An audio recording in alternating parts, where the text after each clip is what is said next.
All right, welcome. Breath of Life Seventh-day Adventist Church. My name is Pastor Kobe Matlock. We have a special guest with us again, Pastor Jackson Doggette. Thank you so much for your time and attention once again. We are thankful for your ministry this year amid the COVID-19 crisis. And I wanted to follow up from the meeting that we previously had because we needed to talk more and we ran out of time. So let's begin here. Can you briefly share a little bit about what your office, Public Affairs and Religious Liberty, entails and why it's vital in this COVID-19 climate? Thank you so much. It's a pleasure to be back with the Breath of Life family and with you, Pastor Kobe, one of my favorite guys. So I'm glad to be here today. Thank you. Talking about public affairs, religious liberty, most people are aware of what religious liberty is about. It's about the conscience of a person to worship the way that they want to. And our denomination is very strong in the religious liberty arena all around the world, actually. In the United States, very little that we can do at the moment based upon Supreme Court cases. If you're having problems on your job, the best defense is being such a good employee that nobody wants to get rid of you. Right. But if they start down that road, Title VII requires them to give you an accommodation unless there is an undue hardship to the business, but businesses have become professional at creating undue hardship.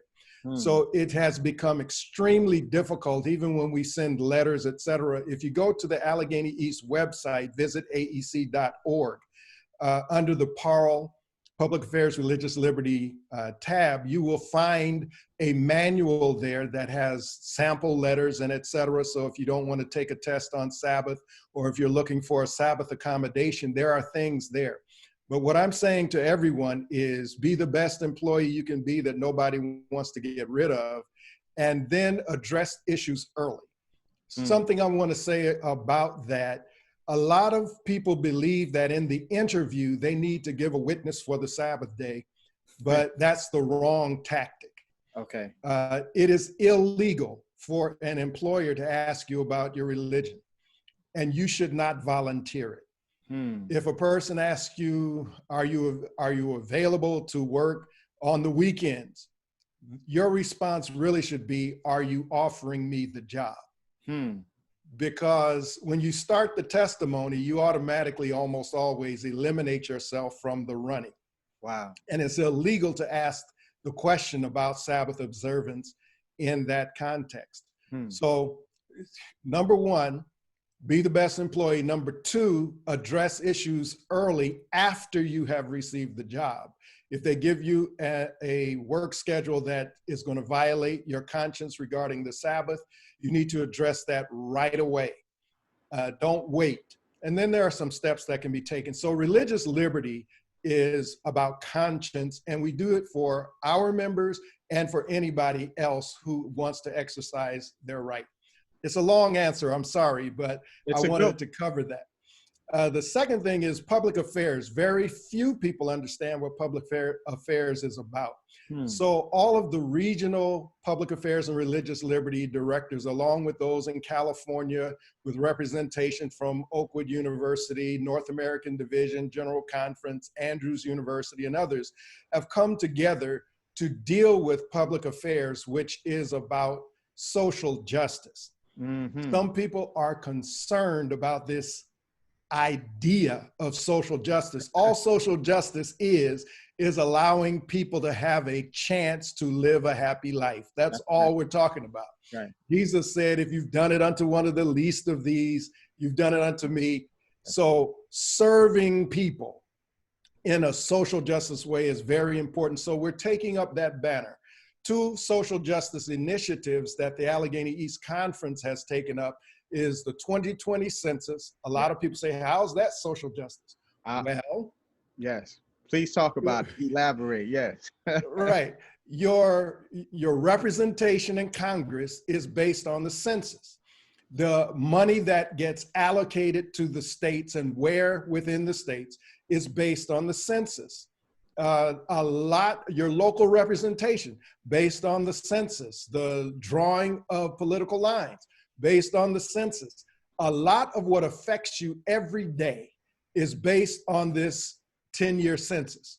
So our initiative is, at the least, let's make sure all of our members are counted wherever they are. You can do it online, you can do it by telephone, you can do it by mail, but you ought to do it. And let me say a word about the undocumented. It is illegal for the census takers to share information with ICE in order to deport people. It's illegal.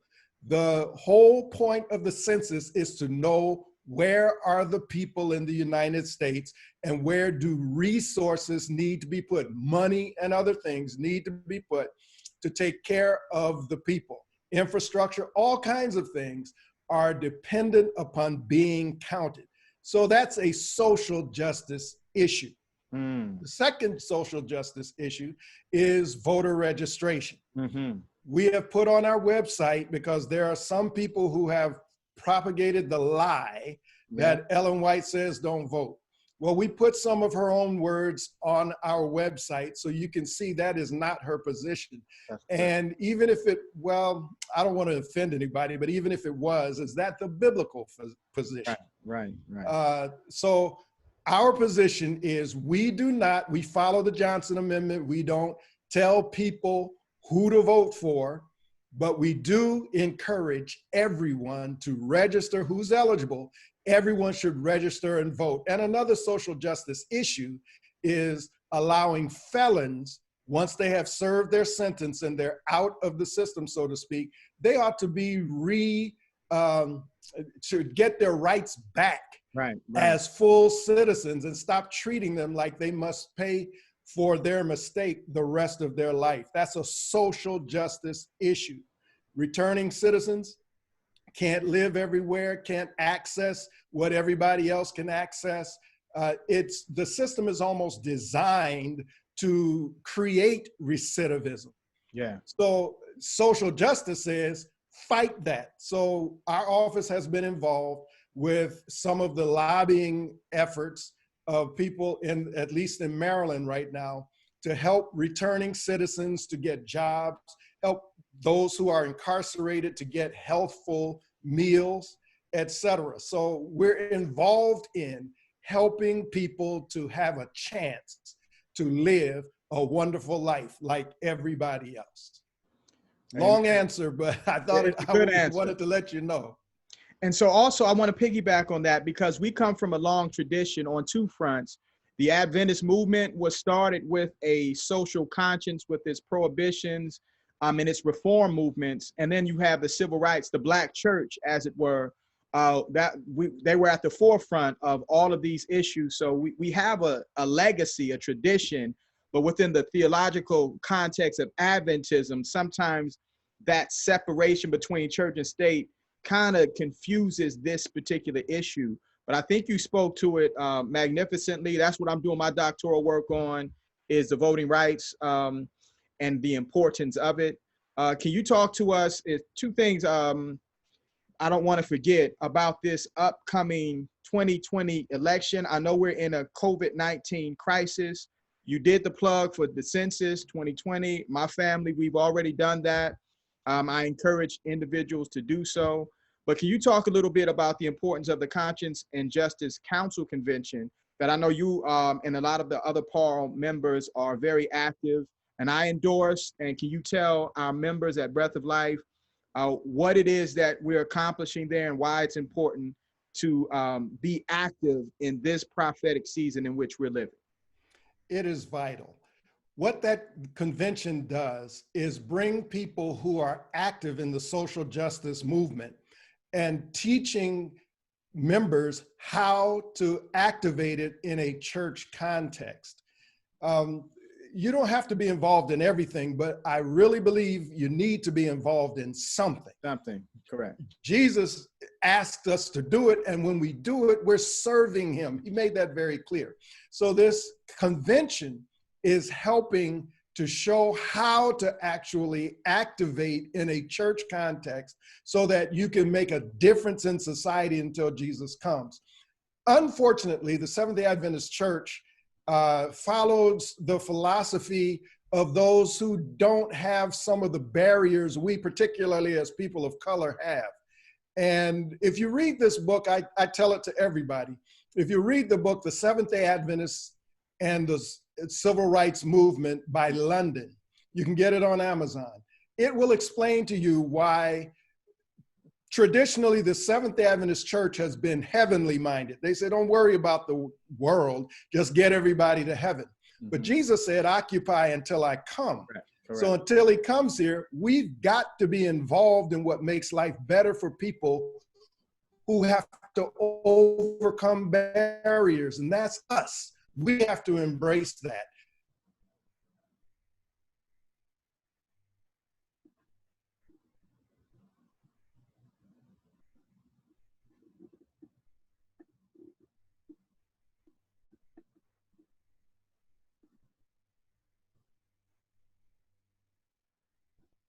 What the Conscience and Justice Council is all about, to help us to do it in a church context in an appropriate way that doesn't compromise any of our principles, but makes a difference in people's lives. Thank you, thank you, thank you. Can you talk also a little bit about what you think about this upcoming presidential election? The circumstances are unique. Of course, we know this. How can we at least be a part of this entire process? It comes around, I think it's a critical junction. A lot of big issues are on the table, and some individuals might even say this is not Sabbath discussion.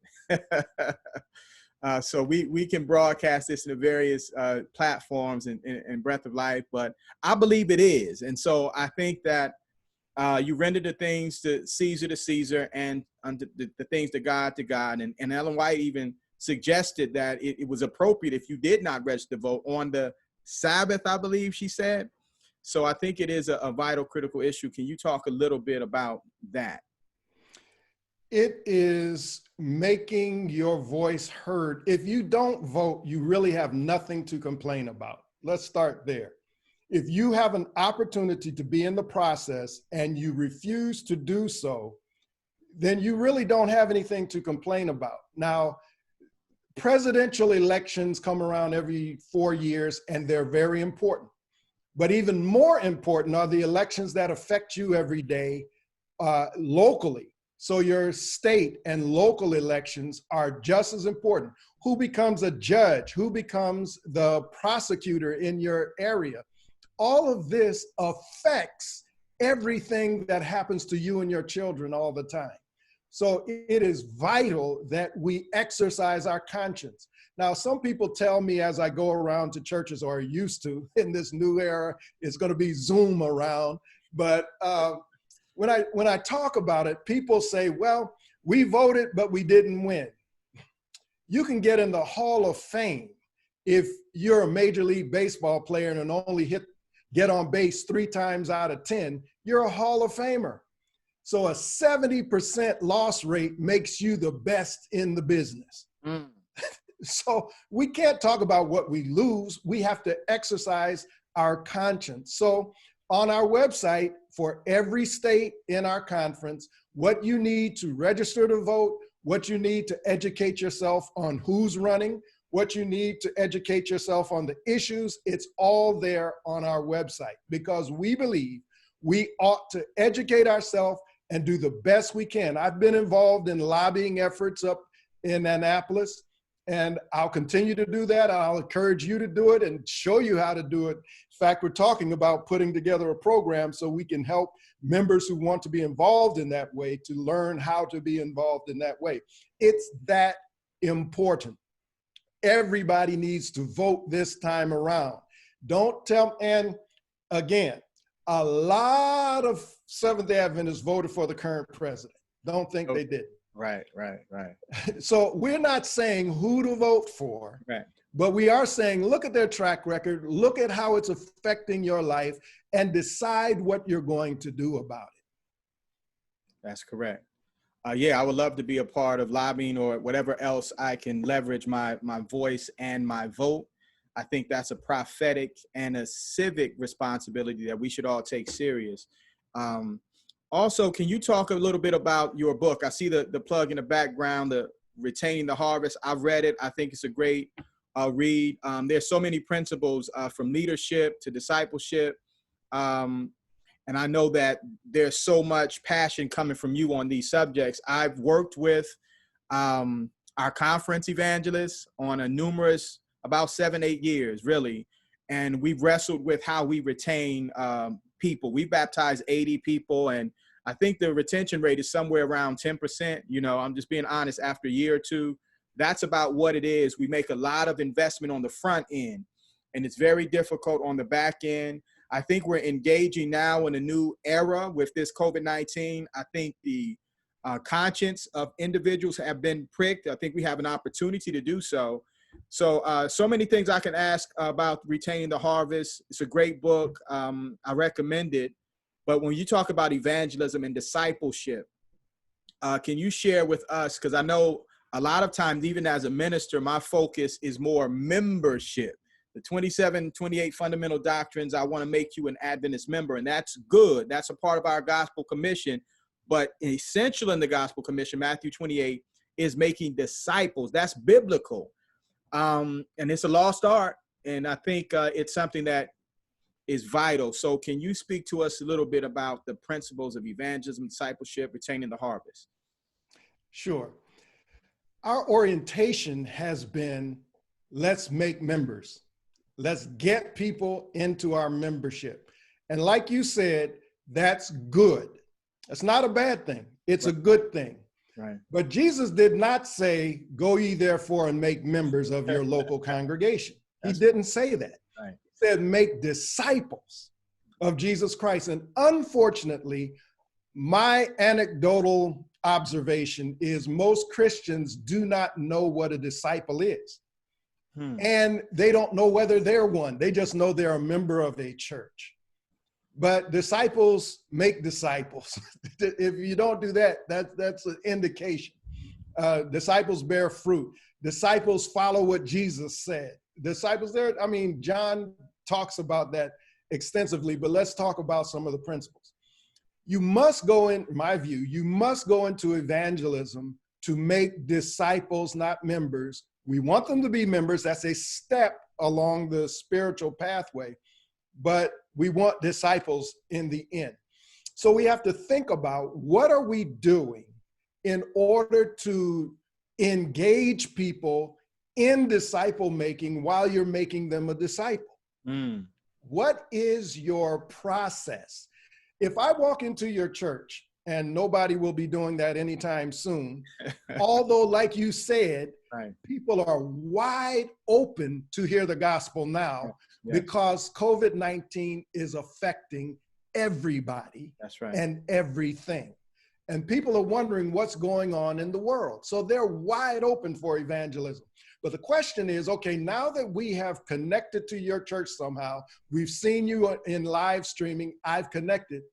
How do I walk the path from now I'm acquainted with you to now I'm part of you to now I'm in the movement with you to now we're all working together to get to the kingdom together? You've got to have a step-by-step process, and it's really a process, and it must be duplicatable. It can't be ad hoc. Well, for this one, it was this way. For right, that one, it was that way. You've got to have a formalized process for engaging people. Rick Warren says there are 5 groups in every church, and I agree with it. There is the community. That includes everybody in the entire world in the internet age. The community is everybody in the world who has never interacted with your organization. You want to get the community to become part of the crowd. The crowd are the people who every now and then engage with you. When we were going to church, it was the people who showed up at Easter or Thanksgiving or Christmas. Not all the time, but every now, that's the crowd. You want to get the crowd, and you have to have a process for engaging the community to become part of the crowd, for the crowd to become part of the congregation. The congregation is both members and guests, non-members, who regularly interact with your church, but they're not engaged in your ministry. They come, but they don't do anything. They receive, but they don't give. Wow. You've got to get, and that's the majority of every church. Right. They're congregation. They're regular, but they're not really with the ministry. They're not engaged. Right. They come for whatever reason. And the biggest reason people come to church is for fellowship with the people who are at that church. That's the biggest reason. So you want to move people from being part of the congregation to being part of the committed. The committed are the people who are actually engaged in the ministry of the church. And in most cases, that's only about 20% of your regularly attending members. Everybody else is complaining about what the other 20% are doing. But that's the committed. What's the path from community to committed to finally the core? The core are the people who are leading ministries that the committed are involved with. So the 5 groups are community, crowd, congregation, committed, and the core. If you recognize that, what is your intentional process to move people from one group to the next? What are the essential experiences they must have to be confronted with a decision to make that next step? And one last thing I'll say, people don't go from community to core and stay there.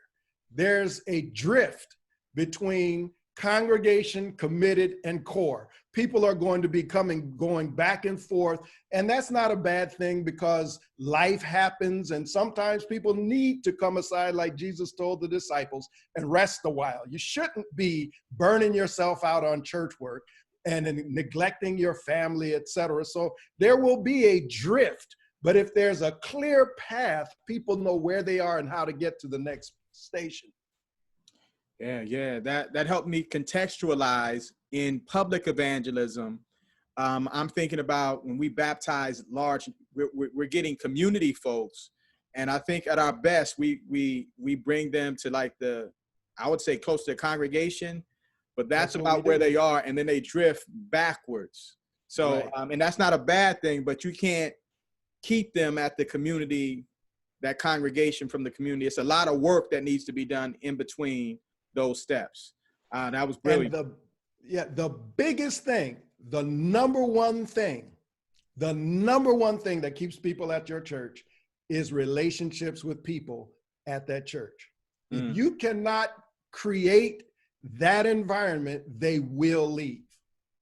Thank you. Because I know we have a beautiful message, the Advent message, but most people don't leave the church because of theological reasons. My experience has been it's that drift, those relationships. The usher said something bad to me, or I had a disagreement at a business meeting, a board meeting. They're relational or interrelational conflict, or I just didn't come to church and nobody reached out to ask about me, and I just said I don't feel valued or respected. Also, can you share a little bit about, and we've had this discussion, looking forward to working with you in the future, about the case for support. Right through here, we understand the importance of finances and resources to do ministry, especially in the COVID-19 context. And so it becomes very, very important, not only from a stewardship perspective, but being intentional about one of the greatest resources we have to move our church forward. And though I am new at Breath of Life, I want to continue to move and grow this church the best I can. So we've had this conversation, and I'm going to let the members eavesdrop on our conversation about just the case of support and why it's critical and important. To give this some context, I just read a report from Faith Life, which is the group that does the Logos Bible software, and they offer online giving. So they've done a survey Most churches in America have memberships between 50 and 150. The vast majority of churches. So if your church is larger than 150, you're in a large church. The second thing is the context. Many of them were not prepared for online giving. And so this COVID-19 and social distancing caught a lot of congregations out there without a way to return tithes and offerings. And they're slipping financially as a result. The second thing that's going to happen is in this COVID-19 environment, people are losing their jobs. So they don't have to give. So between not having a way to give and then not having anything to give, churches are going to suffer. And I wish people would hear me on this. It's not if it happens, it's how bad will it be. So it is vital. Now, let's talk about the best of times. In the best of times, only 9% of all Christians tithe, and about 5% of those did it consistently. So that's 1 out of 20. Is that right? Yeah. In the best of times, in the Seventh-day Adventist Church, right. Our figures are better. It's about 1 out of 3 tithe and about 1 out of 10 give offering. And we know the way our financial system works, most of the money that's collected at the local church goes away. It's the offerings that we live on, and that's the least supported in most churches.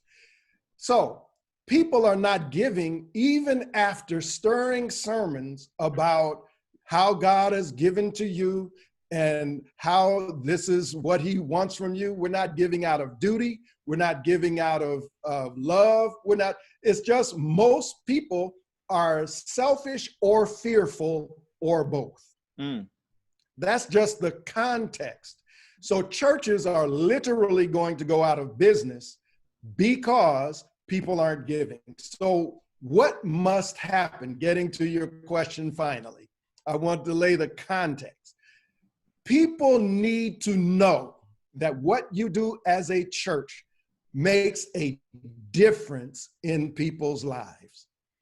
Not just the preachers getting rich. Now, we know in the Adventist context, that's not going to happen, but the people's minds are, you're just doing it for the preacher, or you're just doing it for whatever. But people need to know what I'm investing in is producing a better life for somebody. So a case for support in its basic formation is the truth about how effective your ministry is for changing people's lives for the better. If you can demonstrate that, I've proven it, many others have proven it, even people who aren't part of your religion will contribute to your ministry because of the positive impact it's having in that community. So a case for support, we no longer can just rely on you're supposed to. And that's pretty much what Seventh-day Adventists have relied on. You're supposed to. Let me teach you about tithes and offerings. As a disciple of Christ, as a member of the church, you ought to. Sure. Throughout my ministry, and I've been serving as a minister since 1979, so do the math. Every church I've ever pastored went up in membership and up in finances, but the percentages of those giving did not change. Wow. That is to say, more members, more money, but percentage-wise, per capita, it wasn't changing. Wow. So as good as I believe I preached the gospel of Jesus Christ, it didn't affect the people to open a larger pool of the regularly attending members to give on a regular basis. When I do the series, giving would shoot up for a while and then it would ease back to the normal numbers. Right. What people need and what I've been able to prove is when people know the investment is making a difference. I can actually put a body in the pulpit and say, what has this ministry done for you? How has it changed your life? And people see, you know, what we're doing matters. That is what has opened or expanded the pool of those who were contributing to the ministry. It also meant something else, which is hard for Adventists. It has meant you have to think about what ministries you're doing. Wow. The church manual, I say it everywhere I go, is a blessing, and it's a curse. The blessing is it gives you a lot to go on. It shows you how you can run a church. The curse is everybody tries to do everything in there, and it's not appropriate in every context. If you don't have the resources, people, and money to run 28 ministries, you should not be trying to run 28 ministries. 1 Corinthians 12, 13, and 14 says, the Spirit brings people into the church to edify the church, but as the Spirit will, not as we wish he had done, but as he sees he should do. So the hard thing, let me give you an example. Give me an example. See, I get all wound up.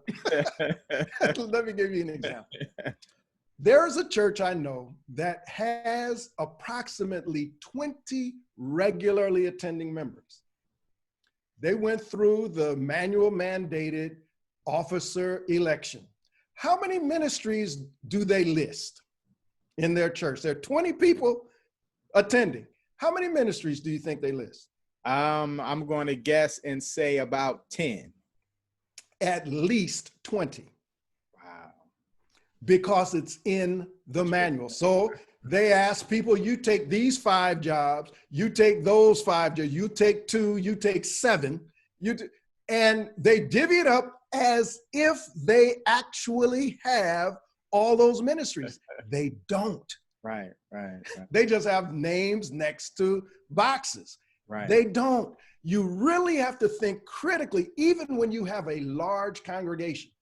What is our core ministry, and what do we need to support it with excellence so that people's lives are changing? If you had one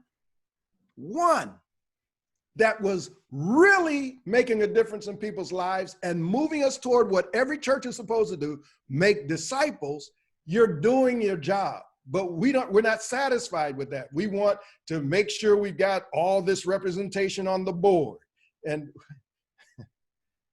that's a whole nother issue that I don't know that you want to get into right now. That'll be part three.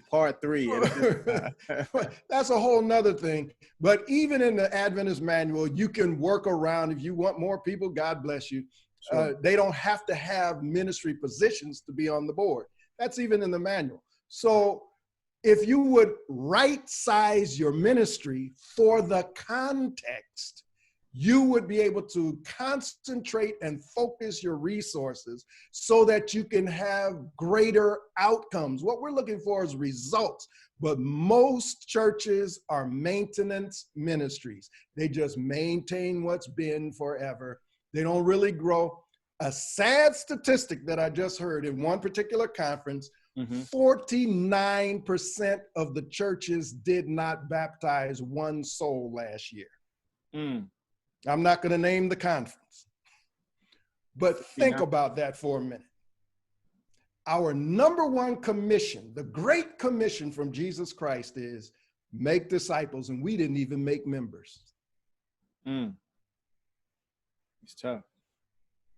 And so I think that's, in my opinion, we're mission driven. So organization of the church should be resourced and designed to do what's most important. Sometimes less is more.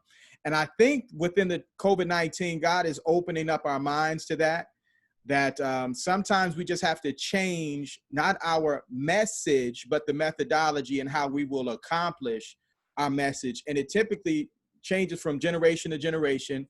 Dr. Cleveland, I know, and Brooks, they were innovative in so many different ways, but we can't duplicate their success by using the same methodologies in 2020, especially within this social distancing technological context. So Well said. Well said. Can you do one last thing for me? And this will probably be taped in segments. But when you talked about the Conscience and Justice Council convention, my internet stream was breaking up a little bit. So if you could just summarize once again why that was important, and that would be helpful, because I think I had a bad connection right there. Okay, no problem.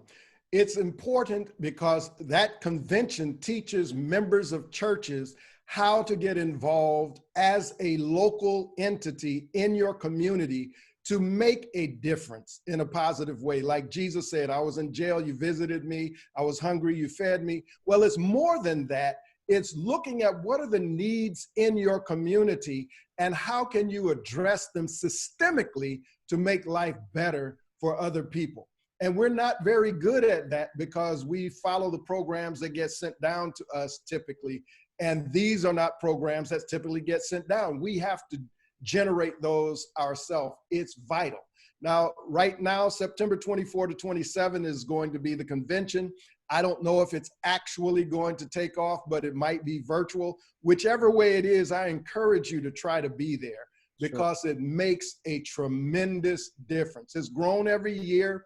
It's gotten better every year. And I'm not talking about just having fun. I'm talking about impacting people for how to make a difference in this world that gives us the right to ask people, follow me. Because Christ's method alone is the one that works. Mingle with the people. He had compassion on the people. He met the people's needs for the purpose of winning their confidence. And then he said, follow me. That's what it's all about. Thank you so much, Jackson. I think we had a great time speaking a lot of different subjects. I know that you are a musician, an author, attorney, pastor. So we're just blessed to have you converse with us. And thank you so much for your time and attention. God bless you. Thank you for tuning in, Breath of Life. God bless you, and we will talk to you soon.